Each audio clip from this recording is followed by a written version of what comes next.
जुमे वाले दिन सूरह कहफ मुकम्मल पढ़ना सुन्नत है या पहली 10 आयत? देखें हदीस में दोनों की फजीलत है, पहली 10 आयत की भी और सूरह कहफ की भी।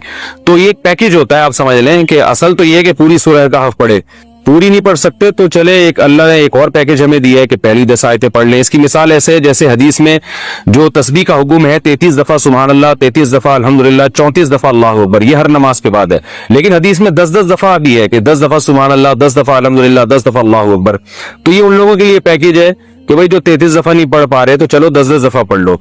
तो इस तरह असल फजीलत तो यही है कि 33 दफा सुभान अल्लाह पढ़ा जाए, 33 दफा अल्हम्दुलिल्लाह, 34 दफा अल्लाहु अकबर। ये नहीं हो सकती तो something is better than nothing, तो 10-10 दफा पढ़ लिया जाए। तो यही सूरह कहफ का भी है, असल तो यही है कि पूरी सूरह कहफ पढ़ी जाए, नहीं तो कम से कम पिछली 10 आयत पढ़ लें। जुमे की नमाज फर्ज है या वाजिब? जुमे की नमाज फर्ज है या वाजिब? मैंने किताब में इसे फर्ज पढ़ा था, लेकिन कई लोग इसे वाजिब भी बताते हैं। इस बारे में तफसील से रहनुमाई फरमाए सद्दाम हुसैन राजस्थान से। देखिए, जुमे की नमाज फर्ज है क्योंकि दलील क़तई से साबित है। सूरह जुमुआ में कुरान मजीद में अल्लाह ताला के इरशाद है, इज़ा नूदिया लिस्सलाति मिन यौमिल जुमुआति फस्अउ इला ज़िक्रिल्लाह। जब जुमे के दिन अल्लाह की याद के लिए बुलाया जाए तो अल्लाह की याद की तरफ दौड़ो।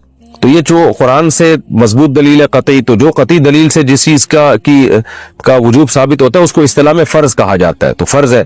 रहा ये मसला के बाज़ फुक़हा ने वाजिब लिखा है, तो वो इसलिए कि ये फर्ज और वाजिब जो इस्तिलाहात हैं। वाजिब कहते हैं जो दलील ज़न्नी से साबित हो, कतई से ना हो, यानी यकीनी, बहुत ज्यादा यकीनी दलील ना हो। और फर्ज कहते हैं जो ऐसी पक्की ढक्की दलील से साबित हो जिसका इनकार मुमकिन ना हो। तो लेकिन ये एक दूसरे के माने में भी इस्तेमाल होते हैं। बाज दफा फर्ज को वाजिब कह दिया जाता है, बाज दफा वाजिब को फर्ज कह दिया जाता है। तो बाज फुक़हा ने फर्ज को वाजिब कह दिया, बाज ने वाजिब को फर्ज कह दिया। लेकिन अगर इस्तिलाहात में जाएंगे तो फिर फर्ज कहा जाएगा जुम्मे की नमाज को। गांव की मस्जिद में जुम्मा अदा करना। मैं जिस गांव में रहता हूं वहां मस्जिद है लेकिन इमाम नहीं है। अज़ान 5 वक्त की होती है, इमाम ना होने की वजह से या बाजमात नमाज नहीं होती, हर कोई अपनी मर्जी से नमाज पढ़ता है।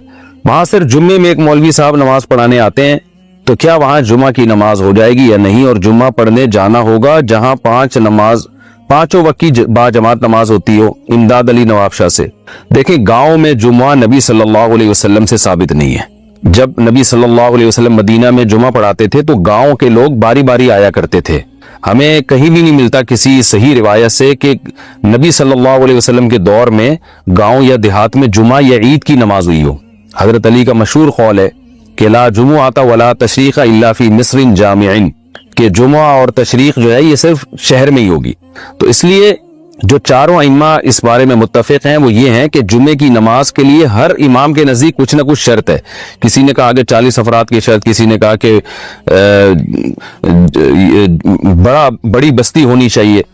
तो जो हमारे नजदीक राजे कौल है, जो कुरान और सुन्नत से साबित शुदा कौल है, यानी नबी सल्लल्लाहु अलैहि वसल्लम के दौर में कहीं भी हमें ये मिलता नहीं है कि जुमे में जो बिल्कुल गांव में जुम्मा की नमाज पढ़ाई गई हो। तो अगर जुमे की नमाज गांव देहातों में जायज होती तो नबी सल्लल्लाहु अलैहि वसल्लम के दौर में मदीना के गिर्द जो छोटी छोटी बस्तियां थीं